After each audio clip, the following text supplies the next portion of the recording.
Do you want to win your Dynasty League this year? I'll bet you do want to win your Dynasty League. And if you do, you probably are going to need these players on your fantasy team. John has identified some players that have fantastic playoff schedules that will likely be on a ton of Dynasty Championship teams this year. These aren't necessarily buy lows, but these are guys that can help you win a championship this year. John, let's jump into the first player. This guy is definitely not a buy low because we're talking about a rookie running back who just had his breakout game this year, TreVeyon Henderson. Why is TreVeyon Henderson going to win Dynasty Championships this year? Yeah, like you said, Chris, it's going to be a little bit difficult to go out and try and not send a lot of draft capital for TreVeyon Henderson, still in his rookie season, and coming off of, like you said, probably his breakout game, 147 rushing yards, 2 rushing touchdowns, 10.5 yards per carry against that Tampa Bay Buccaneers run defense last week, 28 fantasy points. But if you think that's good, look at his schedule for the rest of the season. It is amazing. He only faces bottom 10 run defenses in terms of fantasy points allowed for the rest of the season. Right now, Ramondre Stevenson, he's still hurt. Jennings, the other running back here who's made some sort of an impact in the past couple of weeks, is also hurt.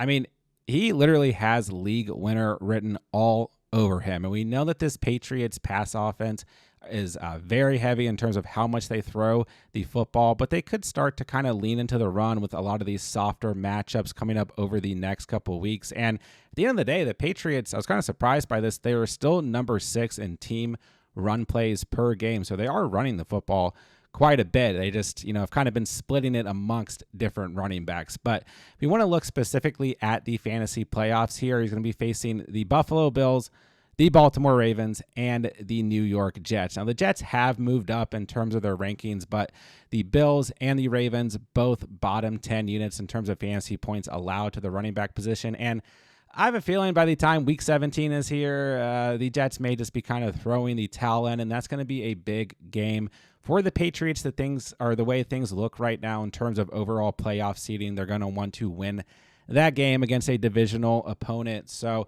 TreVeyon Henderson is just one of these players. If you are a contender, he is a great player to be going out and shopping for. I don't really care what you have to send. He's a young running back in a good system, tied to Drake May very early in his career. He is a player that you should absolutely be trying to get on your roster if you're trying to win a championship in your Dynasty League here in the 2025 season. All right, let's talk about another running back that last year did win championships, and this year looked like he might be one of the biggest busts in fantasy, but he has turned it on a little bit of late. I'm talking about Chase Brown of the Cincinnati Bengals. Tell us why he's going to win Dynasty Championships this year.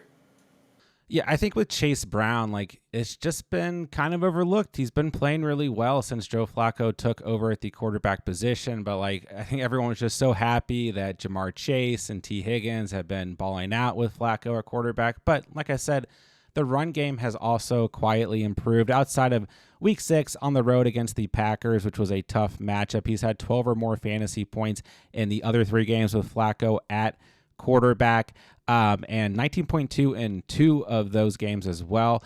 He's the RB4 right now in targets and receptions, the RB10 in route participation, RB6 in route ran, RB11 in receiving yards. So he is definitely benefiting from the Bengals being able to throw the football successfully. And I just feel like not a lot of people are talking about it. And he has an amazing playoff schedule, getting the Ravens, the Dolphins, and the Cardinals, all bottom 12 teams in terms of fantasy points allowed to the running back position. And I don't really know what state the Bengals are going to be in by that time in the season, but they could be a candidate to be one of these kind of sneaky teams on the bubble. But regardless, I do think that they're going to be a team that's putting up offensive points on a week in, week out basis and trying to beat their opponents. So he's just one of these players that I think is really quiet right now, is a trade candidate that you don't have to spend a tremendous amount of trade capital on. So if you're a contender making that playoff push, I really think at the running back position, one of the best players, especially coming out of his bye week, to target right now is Chase Brown. All right, there you go. Let's move on to a wide receiver that absolutely has been one of the biggest busts in fantasy this year, and just said on his Twitch stream, or somebody's Twitch stream, drop me if you have me in fantasy. But you're saying no, AJ Brown, I'm not going to drop you because A.J. Brown is going to win Dynasty Championships. Look, if you watch our channel, I call him a buy low. So tell me, why do you like A.J. Brown to win Dynasty Championships this year? Well, I think part of what you touched on is really important here because right now, the narrative around A.J. Brown is bad. It's really bad. And, fantasy-wise, looking at the numbers, yeah, he has not been nearly as productive as we would have liked. He's only hit double-digit fantasy points 3 times on the season. But remember, we're not playing redraft here. I know we're talking about the fantasy playoffs in this video, but we are also talking about dynasty teams. So this is a long-term decision for your dynasty roster. And when there's all this drama and like negative narrative and media coverage going on, that makes him an easier trade target. Okay. We look at the rest of the season. He's only going to face 2 teams who are not bottom 12, against the wide receiver position in terms of fantasy points allowed. This is a great rest of season schedule, getting the Lions, the Cowboys, the Bears, all very easy opponents in the next 3 weeks. Then he gets the Chargers. That is a tough matchup there. He's going to get the Raiders and the Commanders, both amazing in weeks 15 and 16 of the fantasy playoffs. Week 17, it is technically a tougher matchup on the road against Buffalo. But I have a feeling that's going to be one of those games where matchups go out the window and like these are just going to be 2 teams fighting for better overall playoff seeding, going to be a competitive game with a lot of offense. So I don't even care about the matchup. I still like that one for A.J. Brown. And I think a lot of these end of the season kind of matchups for the Eagles are going to be a lot more competitive.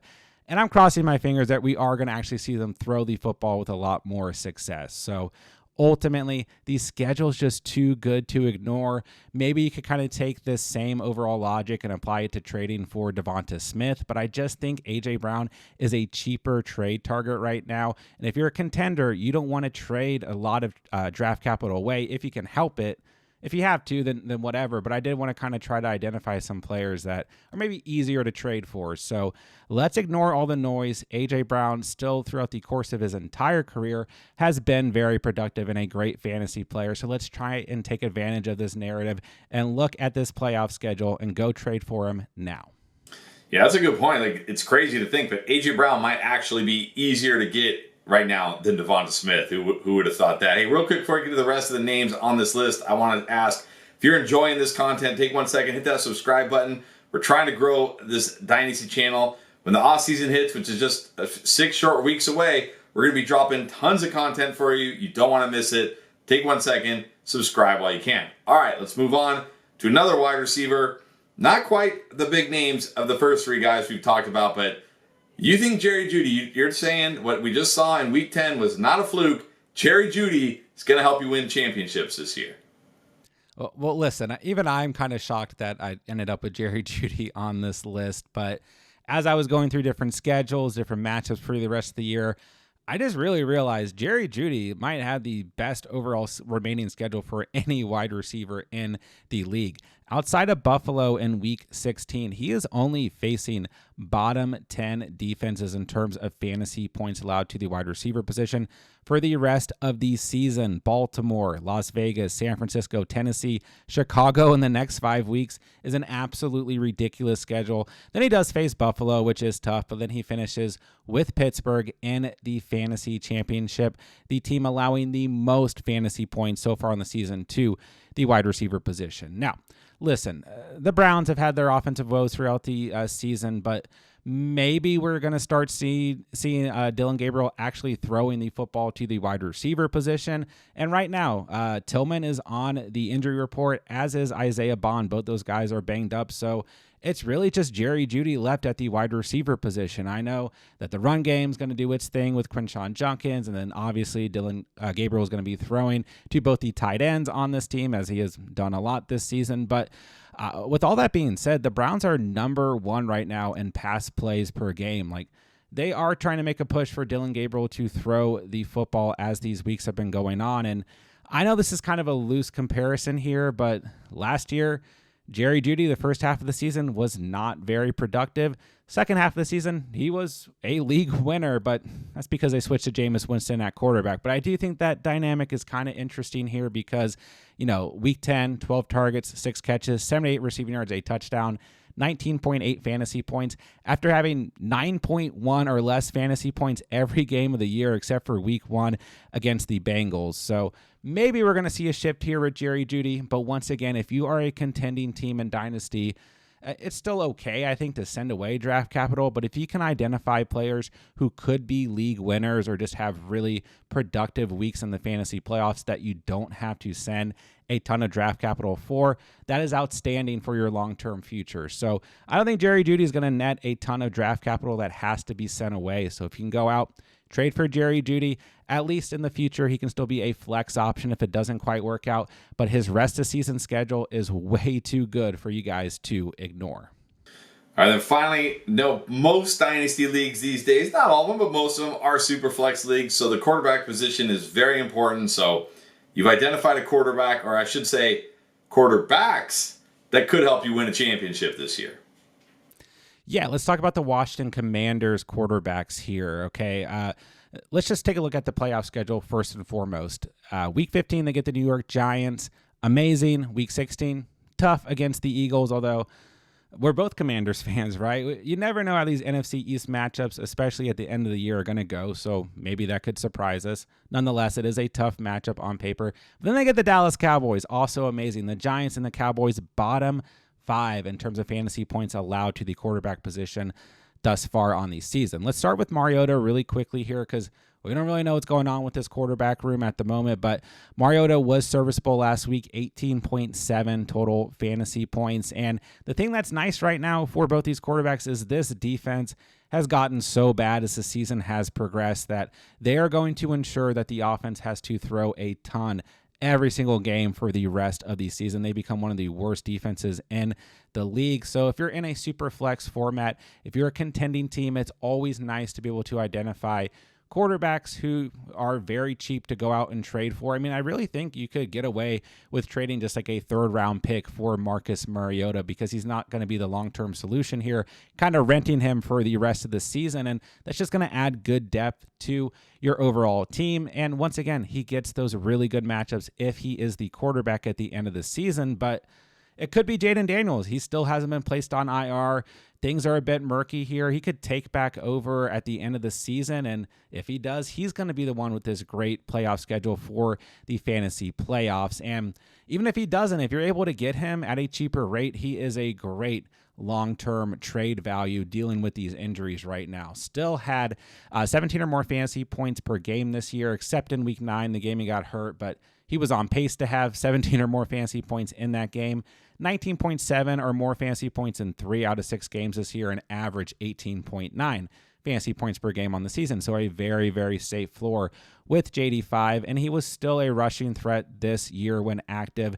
Was top 10 in overall carry share, carries per game, design runs per game, scrambles per game, yards per carry, and rushing touchdowns amongst all quarterbacks. So he hasn't really lost that step. It's just been a disappointing kind of sophomore year, not just for Jaden Daniels, but the Washington Commanders as a whole. But what we want to focus on here, Giants, Cowboys in the last 3 weeks of the season. If you guys can go out and trade at a cheaper rate, especially if you are a contending team for either Commanders quarterback in super flex formats, I will go ahead and do so right now. All right, there you go. 5 players ready to explode in fantasy that can help you win a Dynasty championship.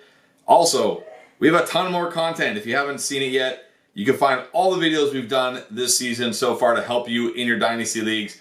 It's in our playlist right here.